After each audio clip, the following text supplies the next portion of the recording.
5, 6 words of the ayat I'm reading.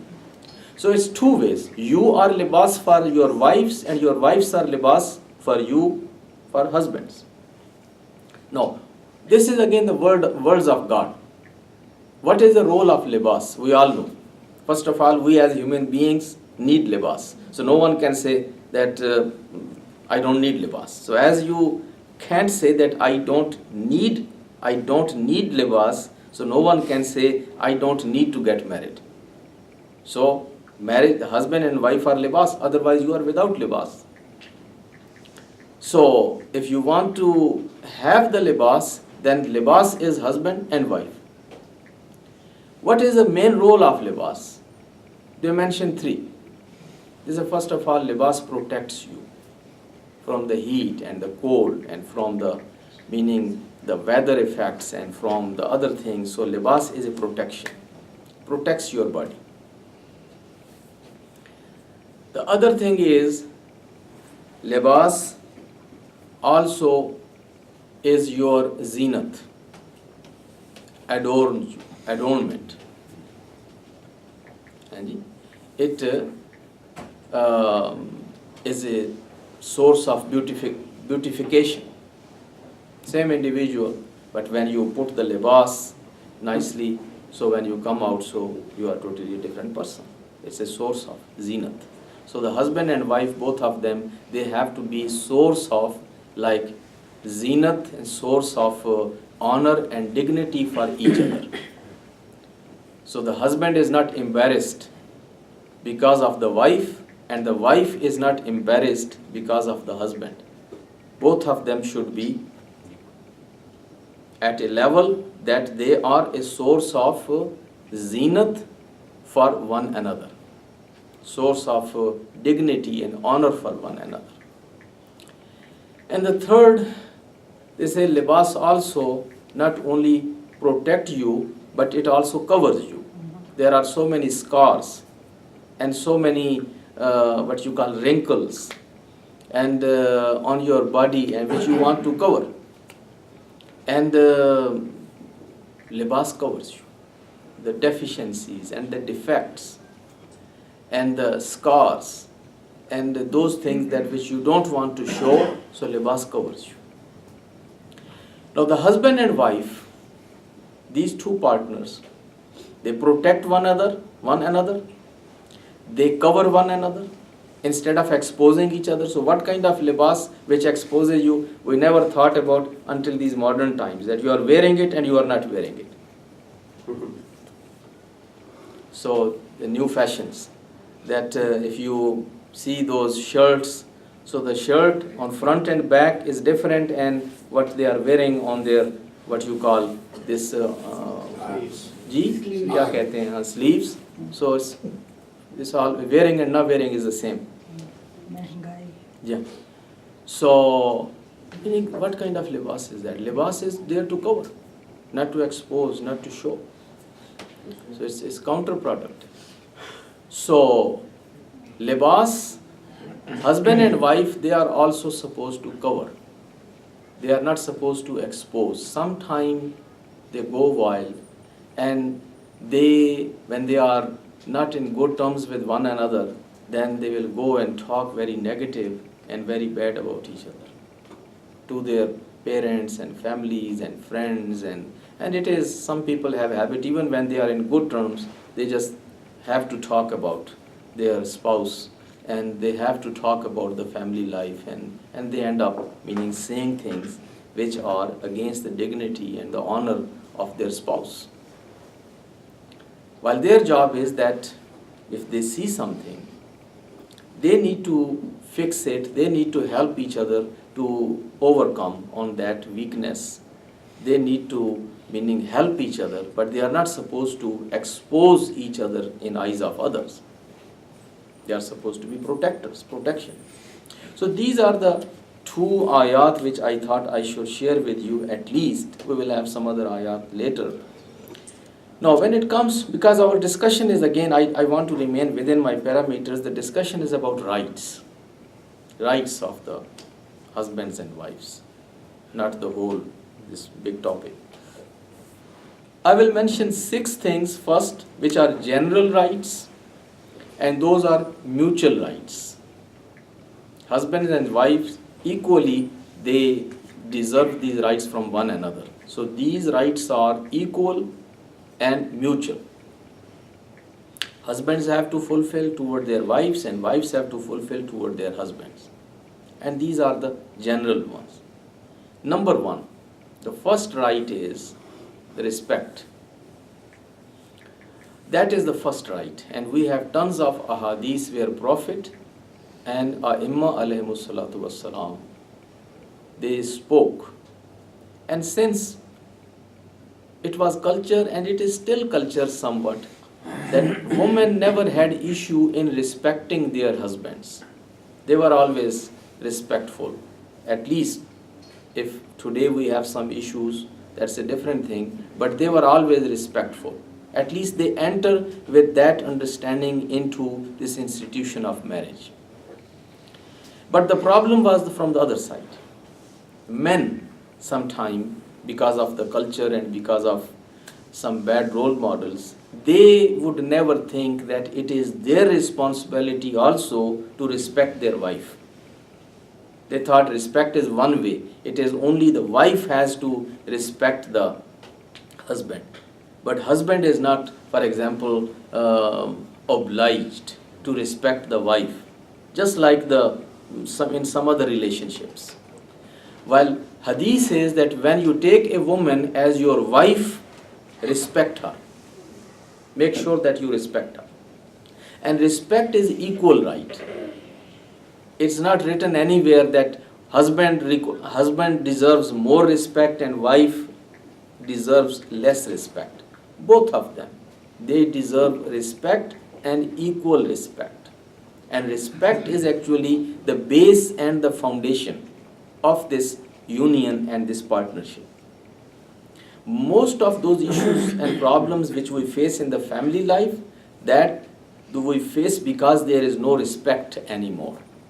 When people don't have respect, then they yell, then they scream, then they talk back, then they find faults, then they accuse, then they get into the violence, then they do all those things when they don't have respect. But as long as still you have respect for someone, you don't get into yelling and screaming and pushing and pulling. Just look outside. With anybody with whom you still have a respect, your way of talking, your way of dealing is going to be different than with someone for whom you have no respect. So respect is the base, the foundation. And that is a God-given right, and it is an equal right, and this is a must, which both husband and wife, they have to have that respect for one another. So that is number 1, first right. The second right is sincerity, al-ikhlas. The first one was takreem. Takreem, ikram. This mahr is also takreem, ikram. It's not a price of that woman that we pay, that 1,000 or 5,000 or 10,000, and this is mahrji. No, we bought that woman. No. Islam wanted that man should show a sign of a gesture of respect, a gift, honorarium. Basically, the proper translation of mahr or haq mahr will be honorarium. It is just your gesture of honoring that woman, that who is entering in your home and your house as your life partner. You are just showing this gesture of respect, respecting her. And that is why it was when Prophet and Imams were used to give 500 dirham or 50 dinar, that was a very handsome amount of money which Prophet paid to his every wife, and Prophet made that same mahr for his daughter. That was 500 dirham of silver or 50 dinar of gold. And this handsome amount was given in a respectful way to just respect that woman as a gift to begin this life. Now in modern families, some people have allergy with this issue or the topic of mahr. They think that this mahr is like a, what you call the money or the price. Oh, we don't want to take mahr for our daughter. Oh, I don't want to take mahr for my... I have conducted some marriages where people were kind of, they hated actually this word mahr. And they say, we are not going to take mahr for our daughter. Or the woman said, I'm not going to take my mahr, because they thought that mahr will make her slave or servant or a commodity. They understood, they read Islam in English books written by Jews or Christians or Hazrat Google. So that's their, for example, so that is where they read Islam. The mahr is not a price for women. It is honorarium. It is just like a gift. That it's a new partnership. It's a new life.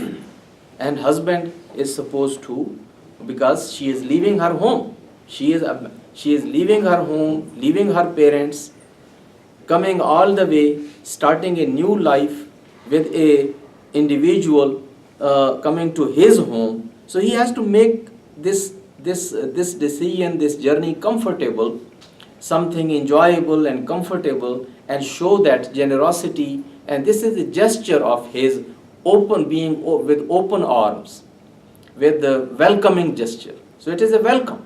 Like you say housewarming, something like that. So sometimes when people buy new houses and you take some gifts to them, so housewarming. So it is something like that, mahr. But it is a must in the marriage.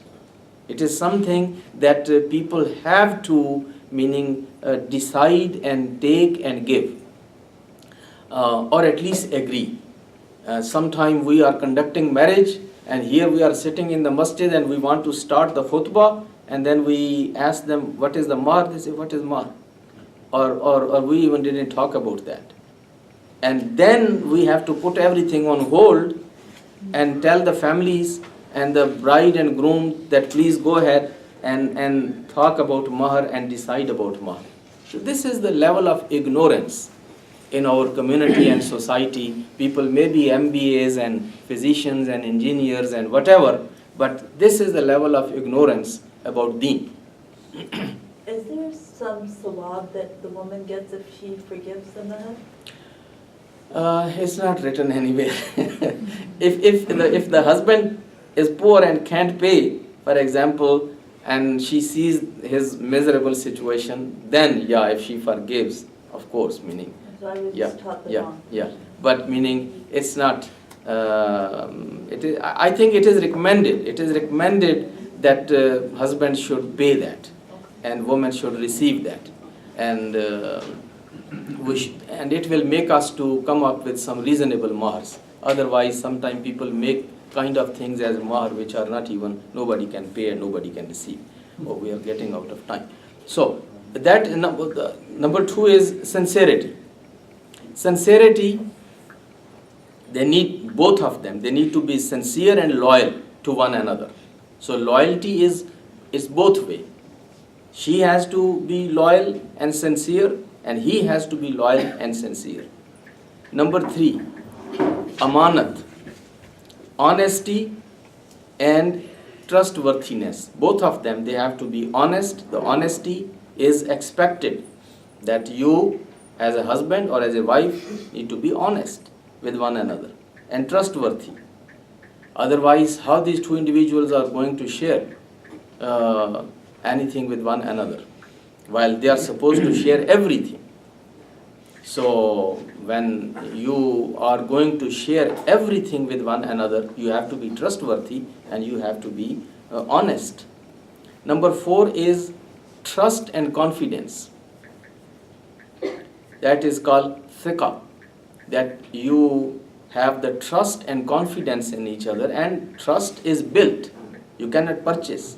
So you have to start your life in such a way that build that reputation that your partner trusts you and is confident about you. Sometimes people are husbands and wives for decades and still they have the issue of trust. and still they have the issue of confidence in one another. And number 5 is emotional attachment. That emotional attachment, that love which is demonstrated. It is not only in heart, that oh, she knows how much I love her, or he knows how much I love her. That is not enough. So it should be demonstrated, it should be active, it should be shown, it should be visible, so that these two individuals, they love each other and they have that emotional attachment. And the 6th one is mutual assistance, meaning both of them should be helping each other, assisting each other, going out of way to help out their partner and their husband or their wife. So they shouldn't fight like attorneys with one another. So on these issues and charters and rights, and this is my duty and that is your duty, and this is my responsibility and that is your responsibility. Don't be attorneys, be husbands and wives. So at that time, meaning you need to have the spirit of helping out and seeing that, meaning she needs my help or he needs my help. And that, so these are the 6 rights which are must, and they are equal and they are mutual, and they are the base. If these things are there, then this marriage is going to be, inshallah, a good marriage, and it is going to be a successful marriage, and this is going to be a really worth continuing marriage. But again, it is respect, it's sincerity, loyalty. Number 3 is the honesty or trustworthiness. Number 4 is trust and confidence. Number 5 is emotional attachment. And number 6 is mutual assistance. I think we are out of time and we have to continue this discussion tomorrow. We will try to, inshallah, conclude. We will get into the specific rights of husbands over their wives, yarhamukumullah, and the wives' rights over their husbands. So those specific rights, we will talk about that tomorrow, and we will try to again, after mentioning those specific rights, we will talk about those factors or those issues which normally create the major issues or tensions or problems in the marriage or in the family, and how to avoid from those. May Allah bless you, and we will see you inshallah now in masjid and tomorrow in class.